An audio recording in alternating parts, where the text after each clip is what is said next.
What's up brother, ketemu lagi dengan gua Chandra Brew, tetap di channel kebanggaan kalian.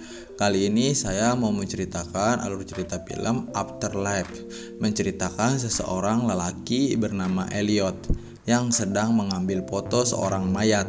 Dia ini pemilik jasa pemakaman yang bertugas mendandani mayat sebelum dimakamkan. Nah, sebelum lanjut ke alur ceritanya, yang baru mampir silahkan klik subscribe dan loncengnya karena itu gratis. Yuk, cekidot.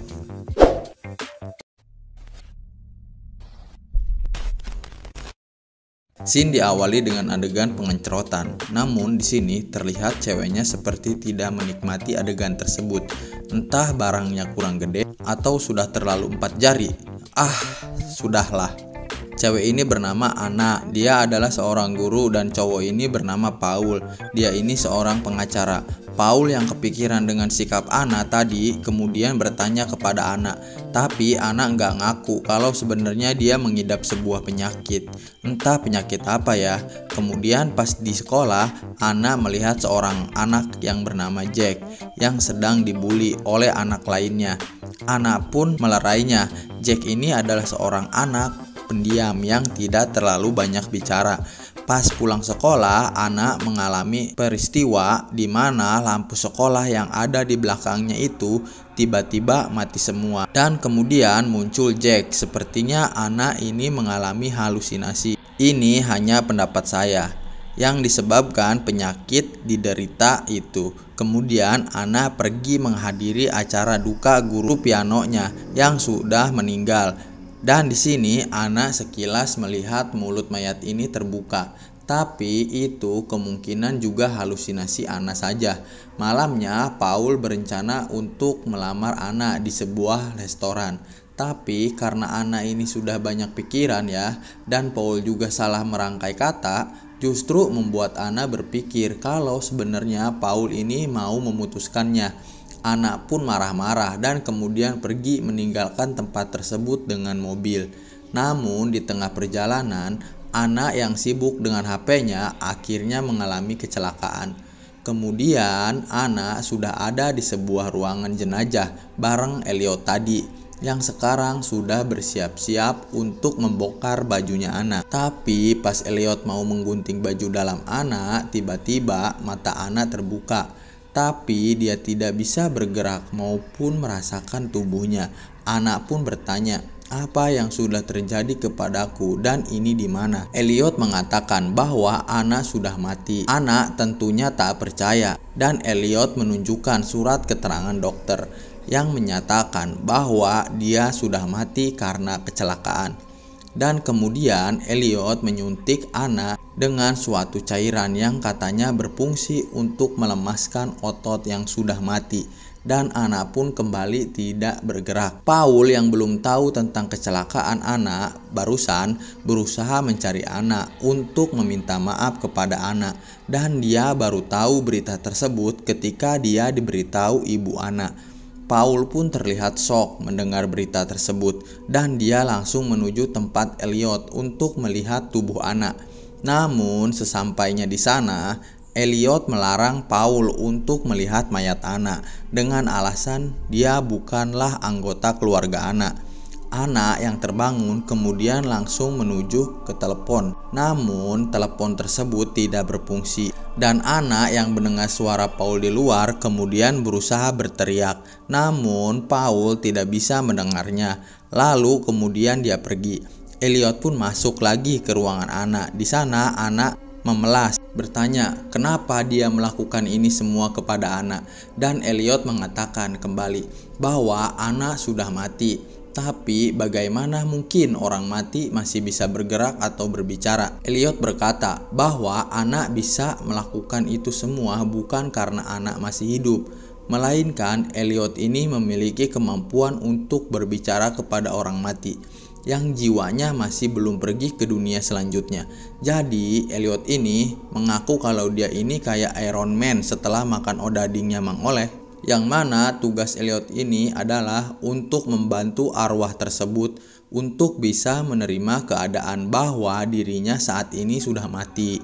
Di sisi lain, Paul kadang-kadang melihat penampakan Anna di hadapannya. Mungkin karena Paul ini merasa bersalah ya. Jika memang benar Anna sudah meninggal dan itu terjadi setelah dia bertengkar dengan Anna yang berjalan sempoyongan masih belum bisa menerima keadaan dirinya sudah mati dan kemudian mengambil sebuah gunting. Beberapa saat kemudian Elliot masuk ke ruangan Anna. Anna yang sudah bersiap dengan gunting di tangannya berusaha menusukkan Elliot tapi enggak kena. Dia langsung berlari menuju pintu, tapi sayangnya pintu itu dikunci. Elliot pun mendekatinya dan berkata bahwa dia hanya ingin menolong Anna melewati masa transisi menuju dunia selanjutnya. Elliot pun mempersilahkan Anna untuk menusuknya jika memang itu yang diinginkannya. Tapi karena Anna ini bukan pembunuh, jadi nggak mungkin dilakukannya. Anna bilang dia cuma mau keluar dari tempat ini dan Elliot pun membentaknya dan mengatakan agar Anna cepat menerima takdirnya bahwa dia ini sudah mati karena waktunya tinggal 2 hari lagi sebelum dia dimakamkan. Anna pun kembali tertidur di ruangan tersebut. Kemudian dia bermimpi bertemu dengan nenek yang menyeramkan dan juga bocil yang menyeramkan. Mereka bilang bahwa Anna masih belum siap. Ketika terbangun, Anna pun merasa frustasi dan menghancurkan semua peralatan di ruangan tersebut.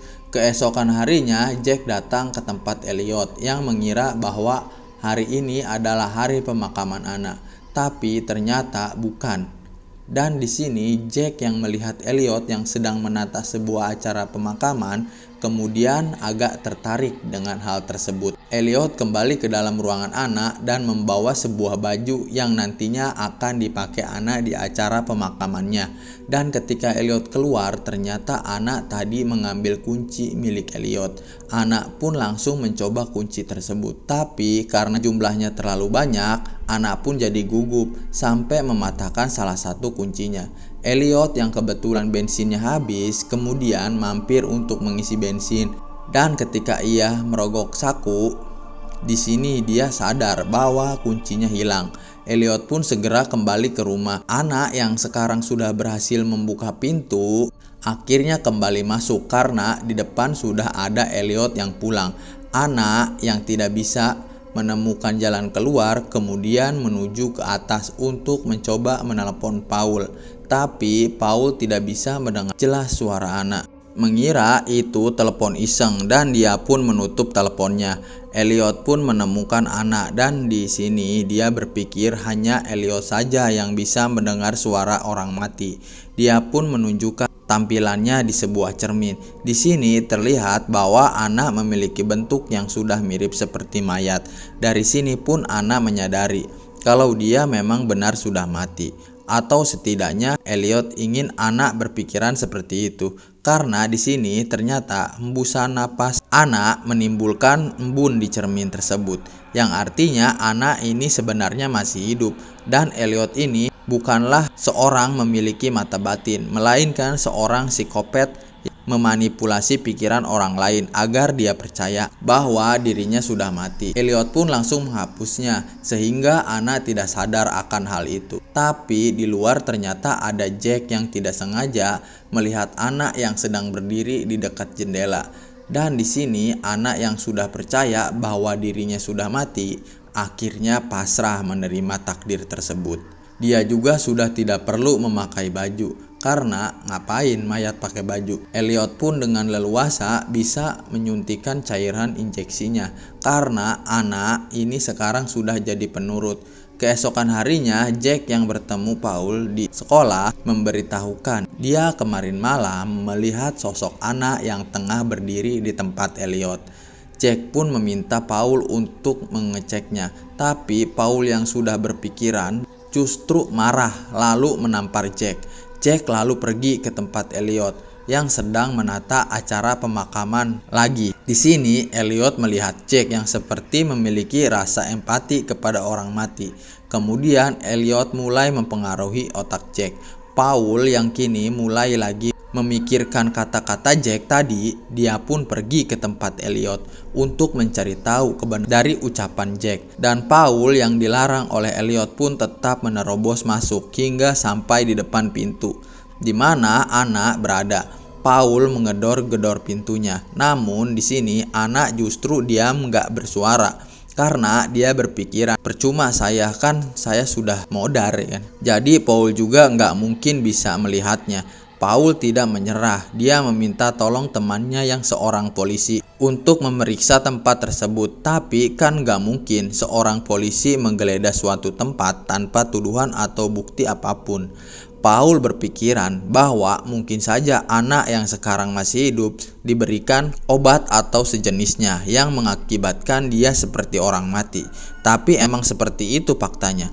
Anna selama ini disuntik dengan cairan yang bernama hydronium bromide yang menyebabkan efek melumpuhkan badan sampai keadaan yang mirip seperti orang mati. Elliot kini tengah memakaikan baju Anna yang besok sudah bersiap untuk proses pemakaman. Sambil mendengarkan segala penyesalan Anna selama ia masih hidup, Elliot pun memberikan kesempatan terakhir dan mengajak Anna untuk keluar dari ruangan tersebut. Namun Anna tidak mau. Dan disinilah Elliot mengatakan bahwa sebenarnya kebanyakan manusia itu tidak takut untuk mati, melainkan takut untuk hidup. Elliot kemudian menggali lubang untuk pemakaman Anna dan di sana terlihat Jack yang membantunya. Dan di sini Elliot juga mulai mengisi otak Jack dengan ideologi yang dimilikinya yang membuat dia menjadi orang seperti ini. Elliot kemudian mempersiapkan Anna juga hendak menyuntikkan hydronium tadi agar Anna tidak bergerak seperti orang mati. Namun Anna meminta sebuah cermin untuk melihat seperti apa tampilannya untuk terakhir kalinya. Di sini Anna secara tidak sengaja menghembuskan napasnya ke cermin dan dari sinilah dia tahu kalau sebenarnya dia ini masih hidup. Anna pun meronta, namun Elliot berhasil menyuntikannya dengan cairan hydronium dan kemudian Elliot mengambil foto Anna tersebut. Beberapa saat kemudian acara pun dimulai. Banyak orang yang menghadiri acara pemakaman Anna, termasuk ibunya dan juga Paul. Paul pun merasa sedih ketika akhirnya bisa melihat tubuh Anna yang sekarang memang sudah tidak bisa bergerak. Paul kemudian mencium Anna untuk terakhir kalinya. Dan kemudian ketika Paul mulai pergi, di sini terlihat tubuh Anna mulai bisa bergerak. Namun Elliot segera menutup peti tersebut sehingga tidak ada yang menyadarinya. Dan ketika Anna sudah tersadar sepenuhnya, dia kini tengah dikubur hidup-hidup. Setelah acara selesai, terlihat Elliot kemudian menempelkan foto Anna tadi di dinding kamarnya beserta kumpulan banyak banget foto orang lain yang merupakan korban-korban Elliot sebelumnya yang sama seperti Anna. Scene kemudian berganti. Terlihat Jack yang kini juga tengah mengubur seekor anak ayam hidup-hidup. Ya, jadinya Jack sekarang pun memiliki perilaku yang sama seperti Elliot ya. Sementara itu, Paul yang merasa berduka kini terlihat sedang mabuk. Dan kemudian Elliot menghampirinya dan berkata bahwa mungkin saja saat ini Anna masih hidup jika ia cepat membongkar kembali kuburan Anna. Paul pun kemudian langsung menuju keluar dan mengendarai mobilnya untuk menuju kuburan Anna. Di saat bersamaan, Anna yang ada di dalam peti terlihat mulai kehabisan napas. Paul pun secara cepat membongkar kuburan Anna dan menarik Anna keluar. Anna pun terlihat kembali bernapas dan Paul pun merasa lega. Tapi berapa saat kemudian Paul terbangun dan kini ia sedang berada di ruangan milik Elliot. Dan ternyata sebenarnya Paul tadi ketika mengendarai mobil dalam keadaan mabuk kemudian dia mengalami kecelakaan. Jadi scene yang memperlihatkan Paul membongkar kuburan Anna tadi itu ternyata hanya halusinasi saja. Sedangkan kenyataannya Paul kini sudah dinyatakan tewas. Keadaan pun seperti keadaan Anna di awal film tadi. Dan film pun tamat. Gimana, mengerti? Lumayan ya, filmnya menarik, walau alur ceritanya gampang ketebak. Ya seperti endingnya, si Paul pasti tabrakan. Ternyata benar, dan kemungkinan si Jack yang anak kecil itu akan menjadi penerus si Elliot ini, tukang ngubur manusia hidup-hidup. Tapi kalau di Indosiar, si Kopet ini cocoknya kena ajab apa ya? Coba tulis di kolom komentar pendapat kalian, pantasnya dapat ajab apa. Ketemu lagi di next video selanjutnya. Peace and subscribe.